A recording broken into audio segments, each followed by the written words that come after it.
अब हम बात करेंगे ब्राइटकॉम की। अगर आपने भी ब्राइटकॉम के शेयर में पैसा लगा रखा है तो ये खबर आपके लिए बेहद ज़रूरी है, क्योंकि ब्राइटकॉम में एनएसई और बीएसई पर 14 जून से ट्रेडिंग सस्पेंड हो जाएगी। पूरी डिटेल्स के साथ अभिषेक सत्यव्रतन जुड़ चुके हैं। अभिषेक, बताइए क्या जानकारी है आपके पास, ब्राइटकॉम पर किस तरह का एक्शन लिया गया है? जी पूजा, ब्राइटकॉम सभी जानते हैं ये डिजिटल मार्केटिंग सॉल्यूशंस और आउटडोर एडवर्टाइजिंग वाली कंपनी है। और लगातार ब्राइटकॉम में कुछ कुछ ऐसा होता है जिससे कहीं ना कहीं शक की सुई घूमती है, और अब तो एक्शन भी ले लिया गया है। दरअसल एनएसई बीएसई ने 14 जून से ब्राइटकॉम में ट्रेडिंग सस्पेंड करने का फैसला किया है, और ये ट्रेडिंग सस्पेंड हुआ है क्योंकि नॉन कंप्लायंस का मामला है। सीबी के मुताबिक 2014 से 15 तक 5 साल तक ब्राइटकॉम ने अपने खर्चों को घटाकर और मुनाफे को बढ़ा चढ़ाकर दिखाया। एक ये मामला है। दूसरा मामला ये है कि अभी मार्च तिमाही तो आप छोड़ दीजिए, सितंबर तिमाही और दिसंबर तिमाही के नतीजे भी अभी तक ब्राइटकॉम में जारी नहीं किए हैं। तो एक मसला ये बनता है। और यही नहीं, अकाउंटिंग एंट्रीज में करीब करीब 1280 करोड़ रुपए की रकम में गड़बड़ी भी मिली है सीबी को जांच में, और इसके चलते यह फैसला लिया गया है। आपको बता दें कि करीब करीब 6.25 लाख रिटेल निवेशक हैं जो अब अपने आप को थोड़ा ठगा हुआ महसूस कर रहे होंगे, और उनकी जो हिस्सेदारी है वो है करीब करीब 38% के आसपास का। अच्छा, अब ये है कि आगे क्या होगा ब्राइटकॉम में।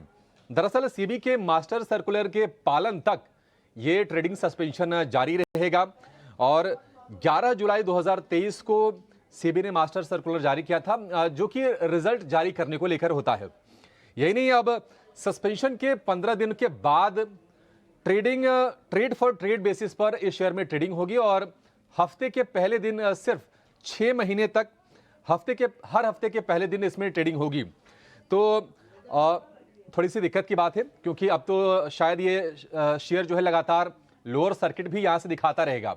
लेकिन एक चीज और है कि सस्पेंशन के दौरान प्रमोटर जो है अपना स्टेक कंपनी में और उनके पास डीमेट में जो भी सिक्योरिटीज, जो भी शेयर हैं, उसको वो बेच नहीं पाएंगे, उसका वो ट्रांजैक्शन नहीं कर पाएंगे।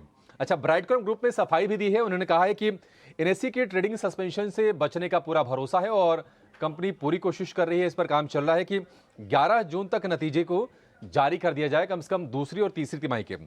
ब्राइटकॉम में प्रोमोटर की जो स्टेक है वो करीब 18.5% के आसपास का है, और बाकी जो स्टेक है करीब 81-82% के आसपास का वो पब्लिक के पास है। इसमें कई बड़े निवेशक भी हैं। आपको जानकर हैरानी होगी, या फिर आप जानते होंगे कि शंकर शर्मा जैसे दिग्गज निवेशक ने भी ब्राइटकॉम में पैसा लगाया हुआ है।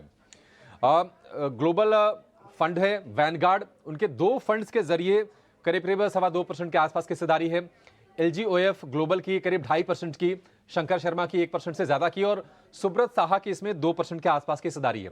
अच्छा, ब्राइटकॉम पहले से भी पिछले कुछ सालों में लगातार ब्राइटकॉम सेबी के निशाने पर रहा है।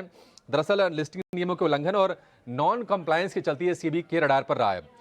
फरवरी में प्रमोटर और चेयरमैन सीएमडी सुरेश रेड्डी के खिलाफ सेबी ने एक्शन लिया था इसी फरवरी में, और उनके ऊपर अगले नोटिस तक कोई भी डायरेक्टर पद को होल्ड करने पर रोक लगा दी थी। इसके अलावा कंपनी पर भी सिक्योरिटीज मार्केट में डील करने पर रोक लगी थी। अगस्त 2023 में 24 लोगों पर फंड्स के राउंड ट्रिपिंग का आरोप लगा था, और उसमें शंकर शर्मा का भी नाम था। लेकिन शंकर शर्मा समेत 4 लोगों को बाद में सेबी से राहत मिल गई कि चाहे तो वो कंपनी में अपनी हिस्सेदारी बेच सकते हैं।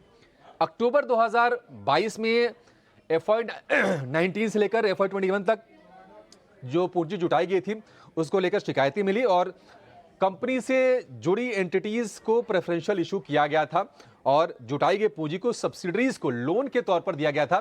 तो तमाम कई मामले हैं जिसको लेकर ब्राइटकॉम को लेकर थोड़े संदेह रहे हैं। सेबी को रेगुलेटर ने एक्शन भी लिया है, लेकिन ये बड़ा एक्शन, और निश्चित तौर पर ये रिटेल निवेशकों के लिए 6.25 लाख जो रिटेल निवेशक हैं उनके लिए बड़ा झटका है। ब्राइटकॉम ने सफाई जरूर दी है, लेकिन देखना होगा कि वो कंप्लायंस कर पाते हैं या नहीं कर पाते हैं। जी हाँ, रिटेल इन्वेस्टर्स के लिए बड़ा झटका है। एनएसई और बीएसई ने ट्रेडिंग सस्पेंड कर दिया है ब्राइटकॉम ग्रुप का, और ये पहली बार नहीं कि सेबी ने कुछ एक्शन लिया हो कंपनी के अगेंस्ट। अभिषेक, बहुत बहुत शुक्रिया हमारे साथ पूरी डिटेल्स लेकर जुड़ने के लिए।